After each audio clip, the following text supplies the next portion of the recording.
346. Alors, on connaît en direct de l'univers. Maintenant, c'est en direct de l'auto d'Emmanuel Latraverse. Salut, Emmanuel. Bonjour. Allô, donc, Éric Girard a jeté la serviette, mais il a dit, en disant, il se présentera pas parce qu'il dit, bon, c'est le fun de participer, mais quand même, on est là pour gagner. Mais il a dit, je souhaite que le nationalisme de la CAQ soit plus inclusif. Bon, qu'est-ce qu'il voulait dire par là exactement? Ben, il veut dire ce qu'il veut dire, hein. C'est que je pense qu'il y en a certains au sein de la CAQ qui ont quand même reproché l'approche très polarisante là, par moment de M. Legault sur les questions de laïcité, de langue française, ou pas tant sur le fond, mais que sur la façon de présenter la nécessité de la protection du français ou de la laïcité. Monsieur Legault a eu par moment tendance, je pense, puis moi j'en suis, là, je suis d'accord avec lui sur le fond, mais sur la forme, à stigmatiser les immigrants. Est-ce que c'est ce côté-là qui a quand même, dans certains cercles de la CAQ, par moment, causé des malaises? On veut peut-être une approche moins confrontante là-dessus. Mais ce qui est clair, c'est que monsieur Girard a fait preuve d'une grande lucidité, tu sais, en disant, regardez, je vais pas me lancer pour juste participer, là. Ben oui. Puis objectivement, en politique, faut savoir où sont ses talents. Puis lui, ben, le calcul, c'est que son talent est mieux placé à se concentrer sur écrire un budget qui va quand même être absolument déterminant pour les espoirs de sauvegarder ce qu'il restera de la CAQ en vue des prochaines élections. Là, ça va être vraiment là, Fréchette, Jeanin Barrette, puis Drainville. Ça va être ça le gros. Oui, mais moi, je les appelle le trio. Hein. Il y a l'héritier, parce que c'est vraiment ainsi là, que se présente Simon Jolin Barrette, là, l'enfant de la première heure qui reprend exactement la laïcité, la défense de la langue, le nationalisme économique. C'est vraiment il se présente comme le dauphin de Monsieur Legault. Madame Fréchette, elle, c'est davantage la première de classe, la bonne élève, minutieuse, qui va au fond des choses et donc qui se présente comme celle qui va amener une main stable et rassurante sur le volant, si on veut, en ces temps très, très troubles. Puis, M. Drainville, ben, il y a deux façons de le voir. T'sais, en coulisses, on le décrit comme celui qui peut amener émotion, passion, fougue dans une course qui autrement serait très cérébrale. Ce qui est clair, c'est que lui essaie de se présenter comme celui qui est capable de faire l'unité entre les différentes branches de la CAQ. On l'a vu dans les messages sur les médias sociaux qu'il a publiés dans les derniers jours. On l'a vu dans son point de presse aujourd'hui.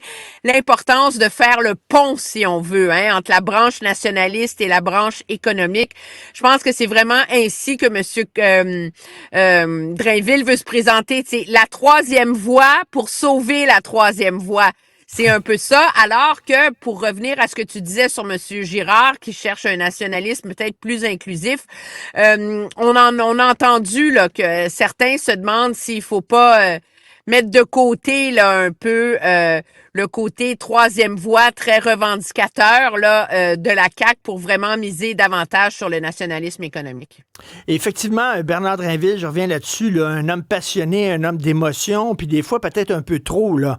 On se souvient quand il pleurait quasiment lorsqu'il parlait du troisième lien sur le bord du fleuve Saint-Laurent, ou quand il disait « lâchez-moi avec les GES », les GES. Et, écoute, est-ce qu'il y a vraiment une chance? Est-ce que, est-ce qu'il a vraiment étudié le terrain comme M. Girard, là? Ben, une course à la direction, c'est deux choses. Hein. C'est avant tout un exercice de vente de cartes de membres. Donc, ça dépend énormément des organisateurs que tu as sur le terrain. Puis, dans une course à deux sur deux candidats qui polarisent, parce que je pense que d'une certaine façon, Fréchette et Simon Jolin Barrette polarisent chacun leur propre camp et une partie du membership caquiste. Mais oui, il y a de la place pour une troisième voie parce que, tu sais, si quelqu'un ne l'emporte pas au premier tour, c'est la course au meilleur deuxième, hein. Rappelle-toi, tu sais, si on pense à Andrew Scheer, par exemple, qui avait remporté le leadership de la succession à Monsieur Harper, c'est vraiment comme ça que lui, il l'avait joué. Il l'a remporté parce que Maxime Bernier, à l'époque, était jugé trop polarisant, était pas capable d'aller chercher le deuxième vote. sais. Alors que Drainville, lui, peut se présenter comme celui qui récolte les deuxièmes appuis de Fréchette ou celui qui récolte les deuxièmes appuis de Simon Jolin Barrette et donc se frayer une voie comme ça vers une victoire. Je pense que c'est ainsi qu'il faut le voir dans une course à la direction, là. Et en terminant, il y a eu un point de presse de M. Legault. Ça ressemblait à quoi? Très intéressant. Monsieur Legault, c'est un peu ironique parce qu'il s'en va, mais en même temps, c'est comme s'il avait essayé de définir quelle va être la voie de survie de la coalition Avenir Québec, hein, en disant le Parti québécois est pas équipé économiquement pour naviguer les temps troubles, incertains et polarisés dans lesquels on est. Puis le Parti libéral du Québec est pas équipé pour défendre l'identité québécoise. Et donc, c'est ce qui justifie la survie de la CAQ et la défense de sa pertinence dans l'échiquier politique.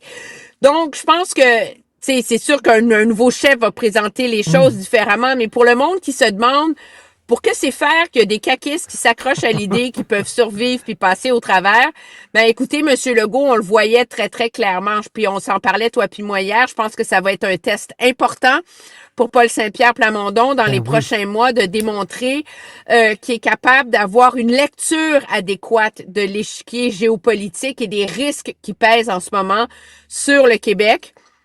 Essayer de convaincre qu'un Québec indépendant serait mieux en selle et mieux attelé pour passer au travers de ces temps très troubles là, plutôt que de demeurer dans le Canada. Donc, c'est en se faufilant là-dedans, là, je pense que la Coalition Avenir Québec espère être capable de sauver les meubles. Alors, toi, tu vas te faufiler dans le trafic. Bonne route, Oui, Emmanuel. je suis rendue à Saint-Lazare. Ça s'en vient. On se parle demain. Salut.